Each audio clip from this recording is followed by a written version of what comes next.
Let's talk about GLP-1s. Welcome to episode 1 of Real Talk with Coach Derrek. If you don't know who I am Derrek Eby. I'm the owner of Hercules Nutrition and Training. I've worked for 13 years as a health, nutrition, and fitness coach in the area. And between me and my team, we've pulled nearly 47,000 pounds off people. We've won bodybuilding shows. We've fixed every lab marker you can imagine. And we really do have some very in-depth knowledge into all these different sides of the industry. So I'm excited to share my opinion with you. So today, what I want to talk about is GLP-1s. So to be very specific, my intent is not necessarily to attack these drugs because I think that there is a massive use case for these drugs in very specific, very niche cases that 99% of people watching this video do not fall into, to be very specific.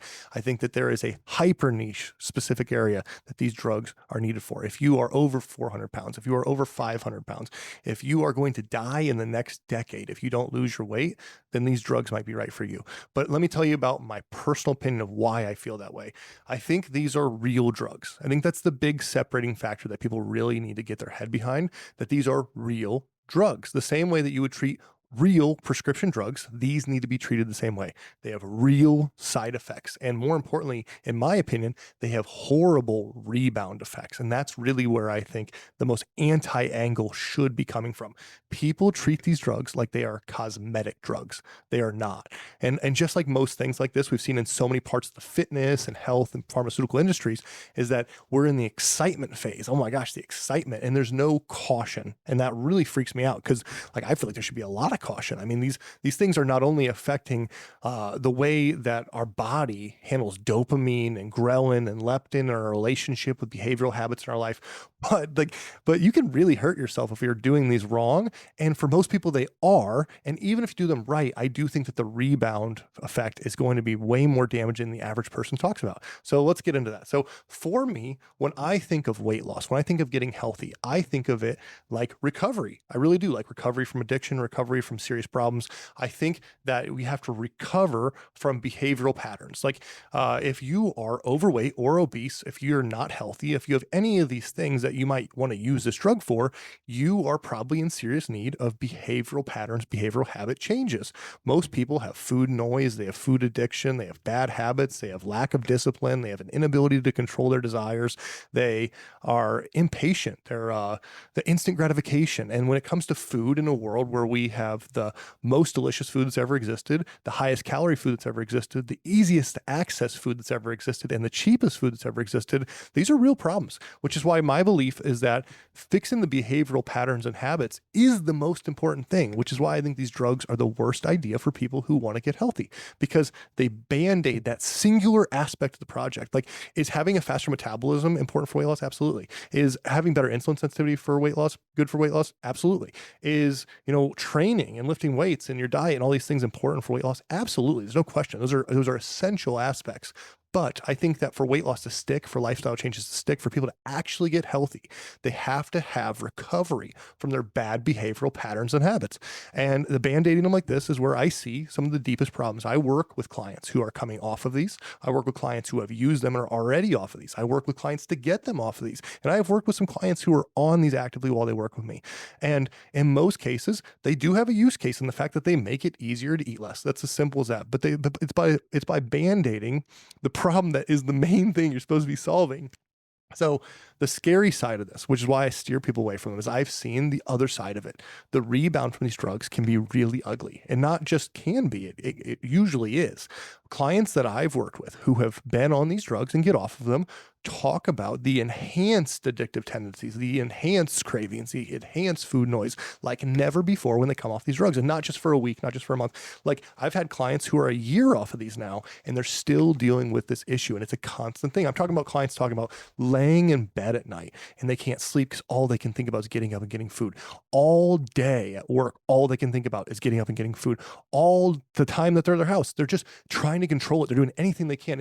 It goes from what they had previously, which was bad behavioral habits, bad patterns, and which was leading to food addiction and food noise and things that they had, which were probably problematic. That's why they were unhealthy, to an extreme version of that, like a heroin addict getting out of rehab and being back in a community, like how hard that would be. That is literally like what I see in clients as their relationship with food after getting off of these things. So for one, that's the number one reason that I have a problem with these things, is that if you never build the skills, the routines, the ability to handle protein intake, the training habits, the hunger management, and the food environmental factors, the drug's just going to suppress all these problems, and then you're going to get to the finish line.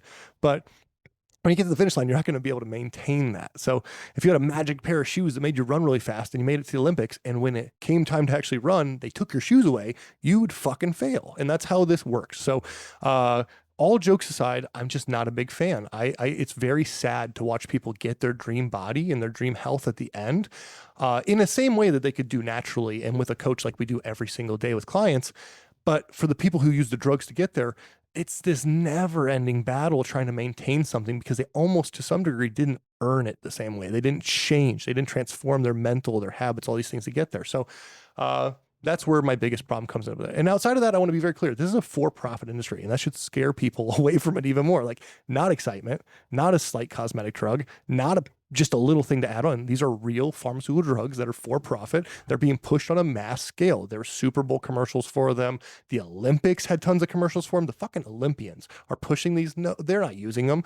Like, they're movie stars, celebrities, athletes who have been in shape for literally 30 years are out here talking about these things now and just getting paid tons of money to do it. It's a for-profit industry. I actually saved a commercial, and I didn't end up, I can't even show you guys it. It was a Zebbound commercial. I saw it like a week and a half ago. I saved it because I sent it to one of my coaches, and it was terrifying. It was like a minute long, and it was like 45 seconds. I've seen a lot of pharmaceutical commercials. You guys have too, and it's just like a ramble of side effects. But this one like stuck with me. I was like, this sounds terrifying. Like, why would they, even from a business perspective, like, why would they put this out? This looks horrible. This is the worst commercial I've ever seen. And today I wanted to save it so I could show you guys during this video, and it's gone. I can't find it anywhere. I can find literally dozens of other Zebbound commercials, which is tirzepatide, but I can't find this one, which obviously from a business perspective, they probably just took it down because it probably had a similar mental effect like it had on me to other people. But that's scary. Like when people actually get to see the truth about these drugs, it gets removed from the internet. Like I said, like, there's billions of dollars being made here, not billions, not tens of billions, hundreds of billions of dollars being made right now. So in 2026, numbers I looked up, I have them here. It's predicted that there probably will be about $150 billion made by weight loss injection drugs. And worth noting that in 2026, there's an expected $95 billion to be made by the entire fitness, nutrition, gym, training industry as a whole. So if you took every gym, every trainer, every nutritionist, every coach, everything, the entire sum, 95 billion, which means that this year already, we're expected to see like a lot more money, $50 billion, $55 billion more spent just on weight loss injections than every other healthy option possible. That should freak you out. Like I get it. Once again, new thing, exciting, easier, better, but it is a for-profit thing. And most of the time, for-profit, just like companies where their food quality goes down, like they're hiding all these background things, that's a worrisome thing. And even in the industry right now, there's some really ugly things I see coaches doing, which I really don't like. And people need to be really careful with this, whether it's a coach or a trainer or a gym or anything. It's a peptide company. Like, be fucking careful. Like I've seen this with SARMs. I've seen this with peptides. I've seen this with a lot of different facets of the health, weight loss, nutrition industry over 13 years where something comes about and coaches and people start making money off it. There are a lot of coaches who have affiliate links and they have some kind of connection to the sources they're selling. They're selling, retatrutide as if it's a different sort of drug completely. And it's not. I mean, it is a different drug, but I'm saying it's still going to have everything I've said in this video. I feel the same way towards that. So, and they're making profit off of it. And it's like when profit is attached to why you give a client something, I don't like that. So like, it's one thing to take profit from coaching. That's one thing. But when you have specific directions you lean biasly based on the fact that you make more profit there, that freaks me out. Not every coach is doing a bad job. Not every coach has bad intentions. It's not what I'm saying, to be very clear. But I think that we just got to really be careful when we see something that should be treated as a very strict pharmaceutical medication being used willy-nilly as if it's a small cosmetic medication being used by just literally average everyday people who have like ChatGPT level knowledge are recommending these fucking things to everyone. That should scare you. So to be very clear, like I said, most of the time, people regain their weight after these drugs in an exact similar fashion to people who try to lose weight other ways. And in most cases, the people who gain their weight back after using these drugs, just like people who gain their weight back after other crappy diet habits, but they end up with less muscle, they end up with worse metabolism, they end up with more food addiction. So it's a worser version. So even if your diet plans you've tried before have failed, that doesn't mean these are a good option for you. And even if you are someone who feels like they've tried everything, you probably just tried the wrong stuff. So I would say try the right stuff before, like work with the right coach, work with people that actually are good at what they do, work with a good nutritionist, work with, there's better tactics before you go to these drugs. So end all be all, like I said, my opinion is that these drugs are going to get pushed even harder. There's going to be a lot more of these going on. Like everybody is using these things. It's just going to grow. It's hard for me to fight against something that sounds as awesome as a drug that band-aids the most important issue of weight loss and makes it easier for you. Of course, people are going to want that.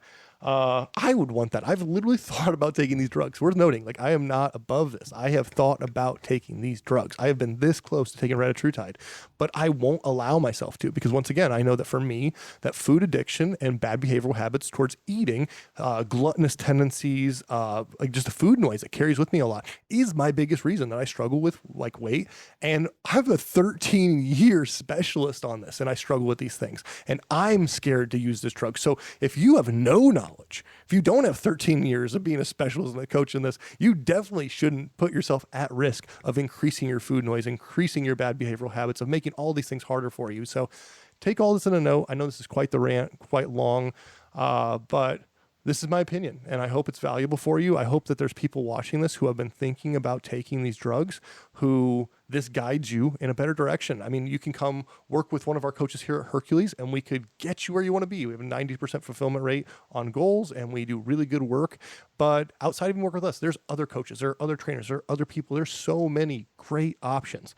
Just literally at this point, just try something, do anything, but try dozens of things before you get to these drugs. And like I said, if you don't fall into a category where you need to lose 200 plus pounds, I would avoid these drugs in almost all cases. So there is my GLP-1 opinion for you guys. This was episode 1 of Real Talk. I'm excited to do more of these. And if you guys have any specific videos you want me to do these on, DM me, comment, let me know what you want, and I'll make more.